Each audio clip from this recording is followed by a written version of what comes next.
We're like 2 days away from the final starting, and it is extremely likely that the Boston Celtics don't have much of a shot.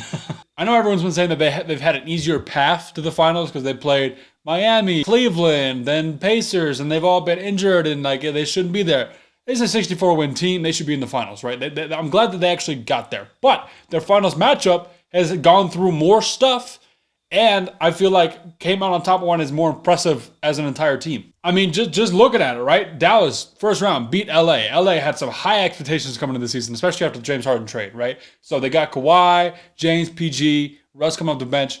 Kawhi doesn't play very much in this series, but that still went to 6 games. Like, it went to 6 games still, right? Second round, they beat OKC, who gave them the toughest fight, in my opinion. Still 6 games, but that was a rough fight.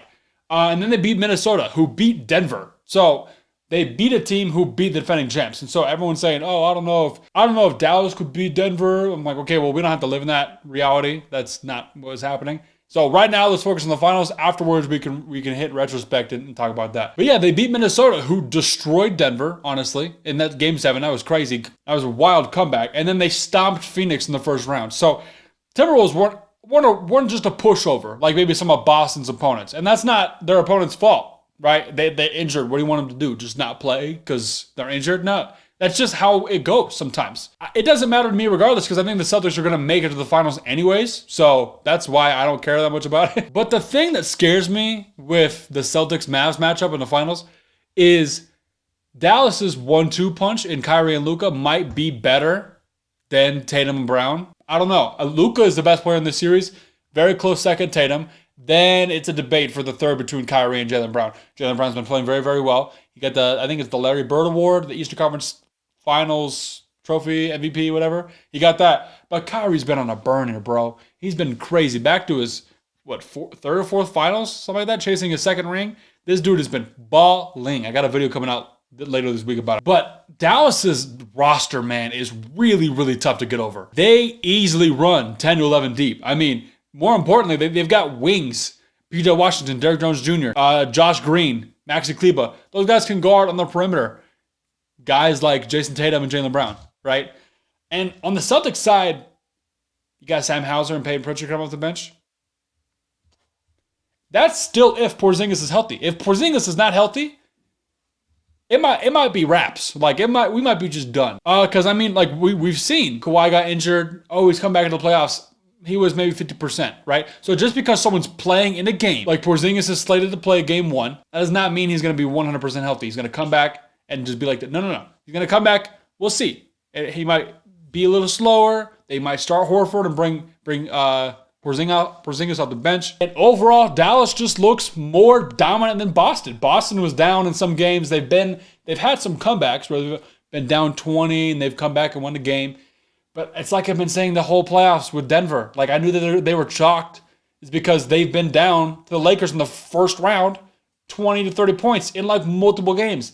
That's not sustainable. We know that the Celtics are a very, very good team. They've made the most threes in the league. They attempt the most threes in the league. And they had the best percentage, right? All of those. Great rebounding team, great defensive team.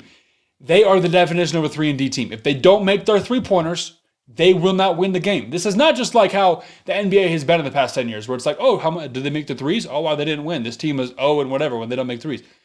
The Celtics system is shooting three-pointers. They don't do anything else in the paint, which that might be their only glimmer of hope because Derek Lively, Maxi Kleba, Daniel Gafford in the paint is going to be very, very hard to go score at the rim. So they're going to shoot threes. So if they don't make those threes, it might be over. That's what I've been seeing this whole playoffs. And it's going to be a lot more of a problem if Porzingis does not come back 100% healthy. If he's not 100% healthy in any game in this series, we might be done. We might be seeing Luka Doncic have his first ring, hoisting it up like this, right? Kyrie with his second ring. Man. But more or less, I mean, at the end of the day, Luka and Kyrie cancel out Tatum and Brown. So what are we left with? The rosters. I've already talked about that, but it's like Horford, Drew Holiday, Derek White, Porzingis, we'll see. And then you got maybe 8 to 10 other guys on Dallas that play very good minutes and that have done very well over the course of the season. Dante Exum, very, very good. Jaden Hardy had a phenomenal couple games in the OKC series. Josh Green, great defender. He'll kind of get in your face. If you put him on Tatum or Brown, You could put fouls on that guy. This is what I'm saying. You could put fouls on Tatum, on the guys who are guarding Tatum and Brown. But if Tatum's guarding Luka, you do not want that, because then Tatum's going to be 4 fouls in like the first half, right? That's not a scenario you want to run at. So don't get me wrong. Boston is a 64-win team. They are very, very, very good. They can win games. We've seen that. They won 64 of them in the regular season, right? So Luka still has to play out of his mind against this team to just to win, right? I think that the Celtics have to kind of walk on eggshells here. They got to watch their defensive schemes, who they're guarding, who's guarding who, and then really make sure they're making smart plays on offense. Because Dallas is a smackdown physical defensive team. And it's been that way 15 games before the playoffs. They made those trades. They come in. Now they got some bullies on that team. So it's going to be very, very interesting. I'm very excited for the finals. We got Tatum, who hasn't won a ring yet, who's already been to the finals, lost. Tatum and Brown don't have a ring yet. Kyrie's looking for a second one. Luka kind of maybe got gypped to the MVP this year, depending on how you look at it. And then he's looking for his first ring. And it's going to be very, very interesting to see how this plays out. So, I don't know. Once again, end of the day, going to come down to role players, which I think Dallas has more quantity and quality of role players. That's why I think they're going to win. I've made a whole video about that, so I don't need to explain that again. But finals start in 2 days, man. I got a lot of videos coming out. The week before the draft, another prospect week. That was one of our biggest weeks on this channel. Appreciate it. We got another 5 days in a row. Bang, Monday, Tuesday, Wednesday, Thursday, Friday.